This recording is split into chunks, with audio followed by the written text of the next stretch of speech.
দার্জিলিং ভ্রমণ পিপাসু বাঙালিদের কাছে দার্জিলিং একটি অতি জনপ্রিয় ডেস্টিনেশন। পুজোর ছুটি হোক বা সামনে এই গরমের ছুটি বা সারা বছর লক্ষ লক্ষ মানুষ ভিড় জমান এই শৈল শহর দার্জিলিংয়ে। এই দার্জিলিং মানেই শুধু কি ক্যাভেন্টার, গ্লিনারিস বা এই মেল রোডের উপচে পড়া ভিড়? শুধুই কি তাই? একদমই না। তাহলে আজকে চলুন আপনাদের শোনায় এক অন্যরকম দার্জিলিংয়ের গল্প। পাহাড়ে যারা এখন ঘুরতে আসেন তাদের এই দার্জিলিং বা দার্জিলিংয়ের কাছে পিঠে গড়ে ওঠা প্রচুর অফবিট ডেস্টিনেশনগুলো এখন মানুষের কাছে খুবই ফেভারিট হয়ে উঠেছে। তাই বলবো, যারা এই সামনের ছুটিতে দার্জিলিং যাবেন ভাবছেন বা অলরেডি প্ল্যান করে ফেলেছেন, একটা দিন আমার কথায় বাঁচিয়ে আপনারা ঘুরে আসতে পারেন দার্জিলিংয়ের আশেপাশে গড়ে ওঠা প্রচুর অফবিট ডেস্টিনেশন, যেখানে রয়েছে পাহাড়ের কোলে ঘুমিয়ে থাকা প্রকৃতির এক অনবদ্য শোভা এবং একদিন নির্ভেজাল ছুটি কাটানো, আর তার সাথে অনেকগুলো ডেস্টিনেশন একসাথে ঘুরে নেওয়া। যারা ভাবছেন এক রাত্রি থাকবেন না, তারাও কিন্তু দার্জিলিংয়ে স্টে করে একদিনে এই জায়গাগুলো ঘুরে দেখতে পারেন। বা যারা ভাবছেন এক রাত্রি কাটাতে চান, তাদেরও খোঁজ দেব একটা খুব ভালো সুন্দর ভিউ পয়েন্টে থাকা হোমস্টে, গাড়ি আর সাইট সিনের হদিস। আজকে 1 মে 2026। আমাদের গল্পটা শুরু হয়েছিল আজ থেকে ঠিক দুদিন আগে, 29শে এপ্রিল 2026। পশ্চিমবঙ্গের লোকসভা নির্বাচনের দ্বিতীয় দফার ভোটদান করে আমরা পাড়ি দিয়েছিলাম এই নর্থ বেঙ্গলের উদ্দেশ্যে। 13141 তিস্তা তোরসা এক্সপ্রেস ধরে আর্লি মর্নিং পৌঁছে গেছিলাম নর্থ বেঙ্গল। তারপর গাড়ি নিয়ে সোজা পাড়ি দিয়েছিলাম তিনচুলের উদ্দেশ্যে, আর রাস্তায় ঘুরে নিয়েছিলাম কিছু স্পট। প্রথমে দেখে নিয়েছিলাম তিস্তার ধারে গড়ে ওঠা রিভার রাফটিং পয়েন্ট, তারপরে চলে গেছিলাম লাভার্স ভিউ পয়েন্ট, যেখানে তিস্তা নদী রঙ্গিতের সাথে এসে মিশেছে। তারপর চলে গেছিলাম পেশক টি গার্ডেন, কিছুটা সময় কাটিয়ে তারপর দেখে নিয়েছিলাম তিনচুলের টি স্টেট। তারপর সোজা গাড়ি নিয়ে পৌঁছে গেছিলাম আমাদের রাতের আস্তানা চেরি ব্লসম হোমস্টে তিনচুলে। এখানে একটা রাত আমরা কাটিয়েছিলাম 30 তারিখে, আর এই হোমস্টে ফোন নাম্বার দিয়ে দিলাম, আপনারা চাইলে কন্ট্যাক্ট করে নেবেন। এই হোমস্টেটি গড়ে উঠেছে তিনচুলের জনপ্রিয় জায়গা গুম্বাধারা ভিউ পয়েন্টেই, আর সেখান থেকে অনতি দূরে প্রথমে পায়ে হেঁটে ঘুরে নিলাম এই গুম্বাধারা ভিউ পয়েন্ট। তারপর আমরা একটু ফ্রেশ হয়ে গাড়ি নিয়ে বেরিয়ে পড়েছিলাম তাকদার উদ্দেশ্যে। এই পাইন ফরেস্টে ঘেরা তাকদায় ফার্স্টে দেখে নিয়েছিলাম হেরিটেজ বাংলো, তারপর চলে গেছিলাম তাকদা রক গার্ডেন, তারপরে আমরা ঘুরে নিয়েছিলাম এই তাকদা অর্কিড হাউস। তারপরে তিনচুলাতে সেদিন রাত্রিটা কাটিয়ে পরের দিন সকালবেলায় শ্বেতশুভ্র কাঞ্চনজঙ্ঘার দর্শন পেয়ে আমরা পাড়ি দিয়েছিলাম দার্জিলিংয়ের উদ্দেশ্যে, আর পথে দেখে নিয়েছিলাম লামাহাটা। তাই আমার মতো যারা এক রাত্রি থেকে এরকম ঘুরতে চান, তারা কিন্তু একই সাথে এই তিনটে পপুলার অফবিট ঘুরে নিতে পারেন, তিনচুলে, তাকদা ও লামাহাটা। আর আগের পর্বগুলো যারা এখনো দেখেননি, ডেসক্রিপশন বক্সে দেওয়া লিঙ্কে গিয়ে অবশ্যই একবার দেখে নেবেন। তো এই ভিডিওটা ইন্টারেস্টিং হতে চলেছে। তো আজকের এই ভিডিওতে আমাদের তিনচুলা থেকে দার্জিলিং যাওয়ার এই পুরো গল্পটা শেয়ার করবো আপনাদের সাথে, আর পথে দেখে নেব কিছু ভিউ পয়েন্ট। তাহলে চলুন, সঙ্গে থাকুন, দেখতে থাকুন explore with Debashis. Hello everyone, welcome back to my channel explore with Debashis. আজকের ভিডিওটা শুরু করছি এই তিনচুলের এই হোমস্টে থেকে। তো কালকে আমরা এসেছিলাম 30শে এপ্রিল এই তিনচুলের চেরি ব্লসম হোমস্টেতে। এই সকালবেলা 9:20 বাজে এবার বেরোবো। এখানে অল্টিটিউড 1600 মিটার, আর দার্জিলিংয়ের অল্টিটিউড 6700। তার মানে আরেকটু ঠান্ডা পাবো বেশি। কালকে এখানে ভালো জমাটি ঠান্ডা ছিল, যেহেতু বৃষ্টি হয়েছে রাত্রিবেলায় অনেকক্ষণ, তো প্রায় টেম্পারেচার 17তে নেমেছিল। তো এখন দেখাচ্ছে 20 ডিগ্রি। তো এই লাগেজ প্যাক, এবার বেরোচ্ছি। এরকম একটা রুমে মোটামুটি ছিলাম, আগের ভিডিওতে আপনারা দেখেই নিয়েছেন হয়তো। তো এবার গাড়ি নিয়ে সোজা রওনা দিচ্ছি। একদম রোডের সামনে, এখানে বয়স্ক মানুষরা আসলেও অসুবিধা হবে না, সিঁড়ি নেই বেশি। তো এই আমরা এবার রওনা দেব। হ্যাঁ, তো এই গাড়িতে লাগেজ লোড হলো, এই স্টার্ট দিচ্ছি গাড়ি।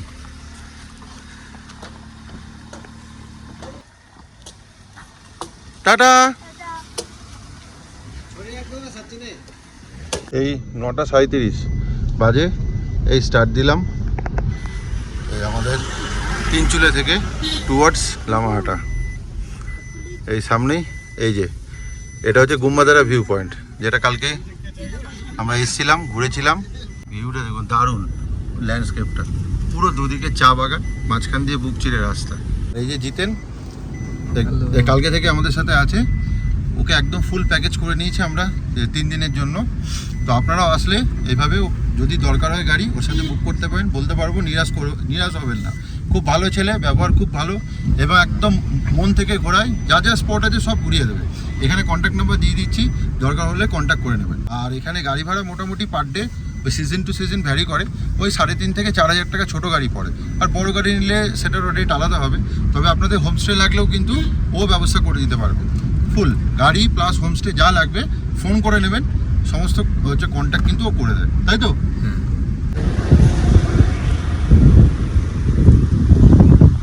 আজকে বুদ্ধ জয়ন্তী বলে এই দেখুন এখানে ফ্ল্যাগ নিয়ে বুদ্ধিস্টরা যাচ্ছে মিছিল হেভি সুন্দর।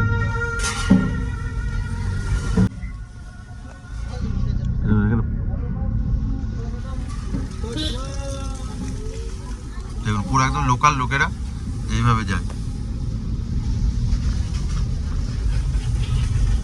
দেখুন আস্তে আস্তে অল্টিটিউড হাই হচ্ছে। দেখুন আমরা তিনজুলা থেকে একদম স্টিপ রাস্তা, দেখুন রাস্তাটা কি স্টিপ। এখানে এটা কোন জায়গায় রাস্তা? পেশক রোডে?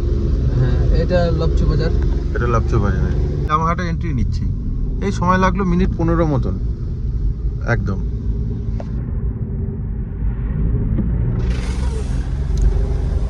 লামাহাটায় ঢুকতেই এই একদম ডান দিকে প্রচুর হোমস্টে আপনাদের চোখে পড়বে। আর এই বাদিকে হচ্ছে ইকো পার্কের, এটা হচ্ছে পাইন ফরেস্ট। দেখুন এখানেও প্রচুর হোমস্টে রয়েছে। আর লামাহাট ইকো পার্কের সামনে অনেকগুলো হোমস্টে আছে। এখন পর হোমস্টে দেখতে পাবেন এখানে, এগুলো সব হোমস্টে। এই দেখুন সামনেই এবার পার্কের হচ্ছে এন্ট্রি পয়েন্ট, এগুলো সবই হোমস্টে।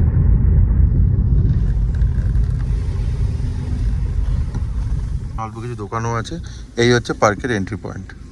নামলাম এই লামাহাটা ইকো পার্ক। হাই, এই জাস্ট এন্ট্রি নিচ্ছি। এখানে টিকিট আছে, টিকিট কেটে আনছি। টিকিট কাউন্টার এদিকে। এখানে টিকিট হচ্ছে 20 টাকা করে। সকাল 8টা থেকে বিকেল 5টা অবধি খোলা থাকে। যেরকম 20 টাকা করে টিকিট কেটে নিয়েছি। 10 বছরের নিচে হলে টিকিট লাগে না বাচ্চাদের। ঠিক আছে, ওকে। মৌসি কোথায় এসছে বলে দাও? Lamahatta eco park. ইয়েস, চলো ঘুরে দেখি।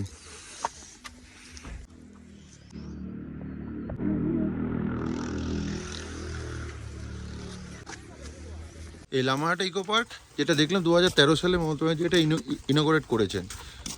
তার এই পাইন ফরেস্টের জন্য বিখ্যাত। প্লাস এই লামাহাট ইকো পার্ক থেকে খুব ভালো কাঞ্চনজঙ্ঘার ভিউও দেখা যায়, যেটা আমরা সকালবেলায় কিন্তু আমরা তিনচুলা থেকে দেখেছিলাম। বাট এটা কপালের ওপর কাঞ্চনজঙ্ঘা দেখতে পাবেন কীরকম। আর তার সাথে এরকম ওপর দিয়ে সিঁড়ি দিয়ে আস্তে আস্তে যদি ওপরে উঠে যান, একদম ওপরে গিয়ে একটা পবিত্র এদের কিন্তু লেক আছে, মানে পোখরি বলে যেটা এদের ভাষাতে। তো সেটা যেতে গেলে প্রায় 500-600টা সিঁড়ি মতন আছে। তো যেতে টাইম লাগে, তো বয়স্করা অ্যাভয়েড করেন। বাট লামাহাট ইকো পার্ক আছে এইটুকুনি জায়গায় বয়স্করা ঘুরে দেখতে পারেন। এই যে এরকম খানিকটা সিঁড়ি ছোটো ছোটোই আছে, প্লাস স্লোপ করা আছে। আর মাঝে মধ্যে এরকম বসার জায়গাও করা আছে। আর ওই রকম এরকম কিছু লব হাউস মতো করা আছে। এই যে লেক হচ্ছে এই দিকে, হেঁটে যেতে হবে। এখানে পে টু ইউজ টয়লেটও রয়েছে এই রাস্তা দিয়ে।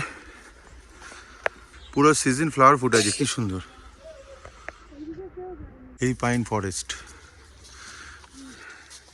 লেক, এদিকে অনেকটা যেতে হবে।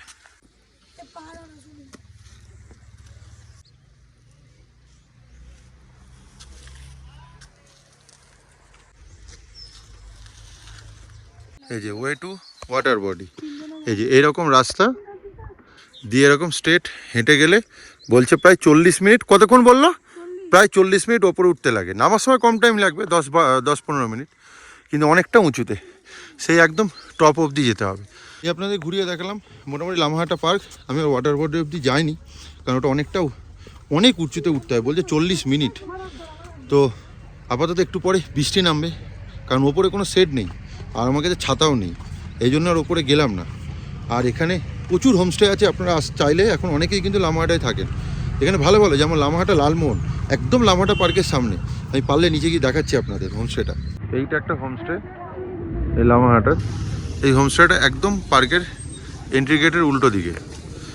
এদিকেও যেমন দেখালাম প্রচুর হোমস্টে আছে, আর এদিকেও আছে কয়েকটা হোমস্টে, দাঁড়ান দেখাচ্ছি। ওই যে টিকিট কাউন্টার থেকে 2 মিনিট হেঁটে আসলেই এই হচ্ছে হোমস্টেটা, একদম লামাহাটা ইকো পার্কের উল্টো দিকেই ল্যাটিটিউড বুটিক। আর এই হচ্ছে লালমোহন, আর এই যে লালমোহন, এখানে পার্কিং রয়েছে। আর এই হচ্ছে লালমোহন রেস্টুরেন্ট, এই যে লামাহাটাই লালমোহন রেস্টুরেন্ট। এরকম খুব সুন্দর ডেকোরেট করা, এখানে বাঙালি থালি পাওয়া যায়। এখানে যদি আপনারা থাকেন পার্কিংও ফেসিলিটিস রয়েছে, নিচে Bengali multi cuisine restaurant Lamahatta Lalmohan, আর ওপরে ল্যাটিটিউড হোমস্টে। এই হোমস্টেটা খুব ভালো প্রিমিয়াম কোয়ালিটি। এখানে কিন্তু হচ্ছে মোটামুটি 3 থেকে 3,500 থেকে মোটামুটি রুম পাবেন, আর যদি প্যাকেজ নেন ওই 2,500 2200। আর প্রিমিয়াম ক্যাটাগরি রুমও আছে যেগুলোর ভাড়া কিন্তু পার ডে প্রায় 5,000 পার ডে পার হেড। পাহাড়ি রাস্তায় কিন্তু এমনি হাঁটতেও ভালো লাগে, বলো? হ্যাঁ সুন্দর, হ্যাঁ সেটা অবশ্য ঠিক। আমরা একটু তাই রাস্তা দিয়ে ওয়াক করছি এই লামহাট ইকো পার্কের সাইডটা দিয়ে। লামহাট ইকো পার্ক থেকে আমরা বেরোলাম মোটামুটি 10:22। এবার কোন দিকে যাবো দিতে? দার্জিলিং। ও এবার আমরা দার্জিলিং যাব। পুরো মেঘ ঢুকে গেছে রাস্তায়। এই আমরা এখন দাঁড়িয়ে গেছি 6 মাইল বাজারে। এখানেও আজকে বুদ্ধ পূর্ণিমার জন্য কিন্তু এরকম র্যালি বেরিয়েছে। অনেক লম্বা আছে এখানে।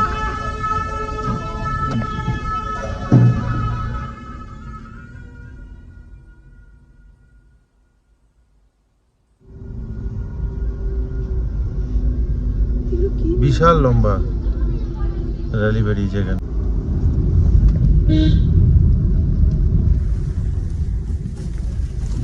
দেখুন কিচ্ছু দেখা যাচ্ছে না, পুরো একদম ধোঁয়া ঢেকে গেছে। খালি চোখে দেখা যাচ্ছে না, কিন্তু ক্যামেরার লেন্সে কিছুটা তাও ক্লিয়ার দেখা যাচ্ছে। এই আমরা এই এসছি রমিত দ্বারা দাঁড়িয়েছি, রমিত দ্বারা ভিউ পয়েন্ট। এখান থেকে খুব ভালো কাঞ্চনজঙ্ঘা সাইটিং হয়। এই মোটামুটি আপনার এরকম জায়গা থেকে কাঞ্চন দেখা যায়, কিন্তু এখন পুরো মেঘে বোঝায় চারিদিক। তো আমাদের যেটা ইচ্ছা আছে মোটামুটি লামাহাটা দেখলাম, তো রমিত দ্বারা ভিউ পয়েন্ট দেখে এবার সোজা বাতাসে আলো ঘুম মনেশ্রী দেখে দার্জিলিং ঢুকবো। কারণ আজকে যেহেতু বুদ্ধ জয়ন্তী, তো হচ্ছে বুদ্ধ পূর্ণিমার দিন, আজকে হচ্ছে মনেশ্রী দেখতে ভালোই লাগবে। এই জোরবাংলো থেকে এই মেন দার্জিলিং কার্শিয়াং রুটে পড়লাম, আর ডান দিকে দেখা মিলেছে এই টয় ট্রেন লাইনের। তো এবার আমরা চলেছি সেই দার্জিলিংয়ের পথে, চিরাচরিত সেই রাস্তা। এই যে বাতাসে আলো ঘুম এই সাইডে আমরা পৌঁছে গেছি ঘুম স্টেশনে, যেটাতে জয় রাইডে আবার আমরা কালকে আসবো। এই ঘুম স্টেশনে এখান থেকে মেনলি হচ্ছে জ্যাম স্টার্ট হয়।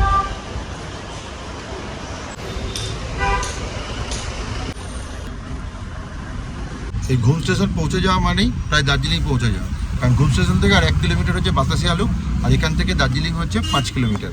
তো এরপরে দার্জিলিং স্টেশন হয়ে দার্জিলিং ঢুকতে হয়। তো আমরা ফার্স্টে বাতাসে আলুতে দাঁড়াবো, আর এই রাস্তায় আসা মানেই মন একদম হচ্ছে খুশিতে ভরে যায়। কারণ আমাদের বাঙালিদের একমাত্র সবথেকে ফেভারিট হিল স্টেশন হচ্ছে আমাদের কুইন অফ হিল দার্জিলিং। আমরা ফার্স্টে এসেছি এই যে ঘুম মনেশ্রী। চলো এখানটা দিয়ে বুদ্ধ জয়ন্তীর দিন, বুদ্ধ পূর্ণিমার দিন মনেশ্রী দেখি কিরকম সাজিয়েছে। ভালো ভিড় রয়েছে আজকে।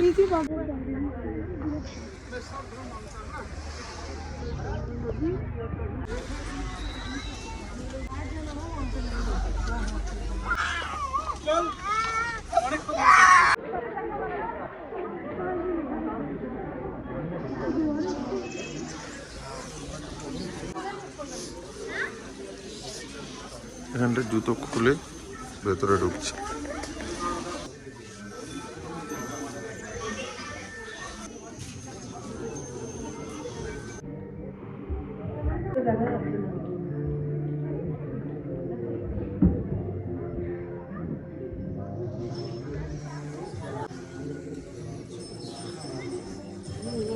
বাইরের ওয়েদারটা কিরকম সুন্দর হয়ে গেছে। একটু আগেই রোদ ছিল জাস্ট 5 মিনিট আগে। এখন কিন্তু বাজে মাত্র 11:30। এই হচ্ছে দার্জিলিংয়ের ওয়েদার। এই একটু আগে মেঘ যেই করলো আবার বৃষ্টিও নেমে গেল। একটু আগে ওয়েদার কেমন সুন্দর ছিল, আর যেই নামলো বৃষ্টি আবার ঠান্ডাটাও লাগছে বেশি। দার্জিলিং ঢুকতেই ওয়েলকাম জানালো বৃষ্টি। দার্জিলিংয়ের আজকে এবারের আসা প্রথম বৃষ্টি দেখা। দারুণ হয়ে গেল ওয়েদারটা, কিন্তু বিশাল ফগি। এই 12টা বাজে, আধ ঘন্টা হলো আটকে ছিলাম, এই একটু কমেছে। তো বাতাসি আলু যায় একদম সামনেই, 2 মিনিটে এসে পৌঁছালাম এই বাতাসি আলু। বেশিক্ষণ লাগে না গাড়িতে, ওই 500-600 মিটার মতো।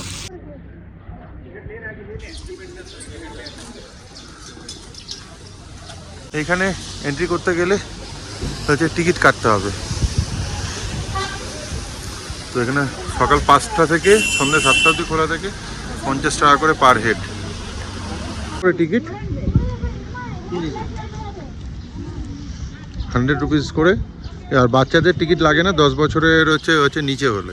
টিকিটে লাগবে না যদি আপনারা ট্রেনে করে আসেন, কারণ ট্রেনে টয় ট্রেনে জয় রাইডে এই ভেতরটা এসে পুরোটা ঘুরে এখানে দাঁড়ায় 20 মিনিট, তারপর আবার চলে যায়।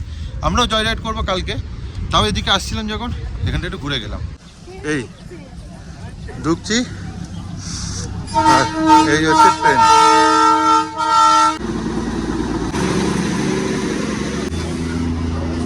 ডিজেল ইঞ্জিন দেখলেন, এইটা জয় রাইডের টিকিট 1000 টাকা করে, স্টিম ইঞ্জিনের টিকিট হচ্ছে 1500 টাকা পার রাইড। ওয়ার মেমোরিয়ালকে ঘুরে এখানে 360 ডিগ্রি রেল লাইনের লুপ পাতা হয়েছে। এটা হচ্ছে 1919 সালে পাতা হয়েছে। এটা হচ্ছে হিমালয়ান রেলওয়ের থেকে। তো তারপর থেকে এখানে কিন্তু স্টিম ইঞ্জিন আসে এবং খাড়া চড়ায় ওঠে 360 মিটার, উঠে তারপর পুরোটা রাউন্ড হয়ে ঘুরে আবার তারপর নিচে নামে। যেন জয় রাইডে আসলে দার্জিলিং থেকে উঠবেন, তো সাইড সিনের মধ্যে বাতাসি আলুতে দাঁড়ায় 20 মিনিট, তারপর ঘুম স্টেশন, আবার ঘুম থেকে ব্যাক টু দার্জিলিং। ফেরার সময় আর দাঁড়ায় না। নিচে এবার স্টিম ইঞ্জিন আসে।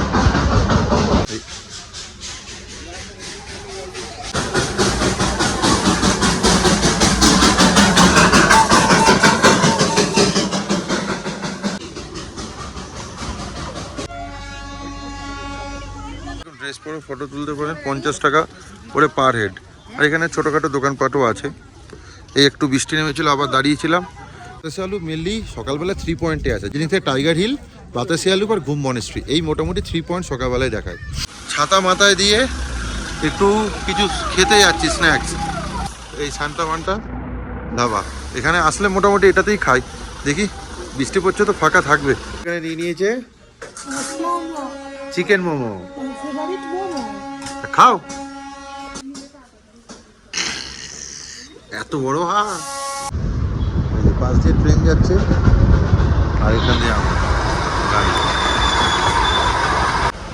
এই সামনেই হচ্ছে দার্জিলিং স্টেশন। এটা স্টিম ইঞ্জিন। এই যে এইটা দেখছেন হচ্ছে ডালি মনেস্ট্রি, এটাও এই এরিয়ার সব থেকে বড় মনেস্ট্রি। বুদ্ধ পূর্ণিমার জন্য বিশাল ভিড় রয়েছে। এটা দার্জিলিং স্টেশন থেকে একদম কাছে। দার্জিলিংয়ে ঢোকার মুখে এই জ্যাম হবেই। এই সব গাড়ি দাঁড়িয়ে গেছে। এই যে দার্জিলিং স্টেশন, এখান থেকে মেনলি জয় রাইডে উঠতে হয়।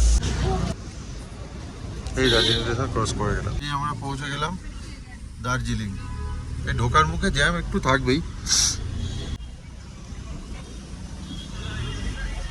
সামনেই হচ্ছে রামাডা, এখানটায় নামবো। এই জাস্ট এসে পৌঁছালাম হচ্ছে দার্জিলিং। তো আজকের এই ভিডিওটা দীর্ঘায়িত না করে তো এখানেই শেষ করলাম। যদি ভিডিওটা ভালো লাগে তাহলে অবশ্যই একটু লাইক, শেয়ার এন্ড সাবস্ক্রাইব করে পাশে থাকবেন। আর সবশেষে অবশ্যই একটু সঙ্গে থাকবেন আর দেখতে থাকুন এক্সপ্লোর উইথ দেবাশিস। খুব শীঘ্রই আসি আমাদের এই দার্জিলিং ভ্রমণের হচ্ছে পর্ব নিয়ে। তাহলে আজকের জন্য টাটা, বাই বাই।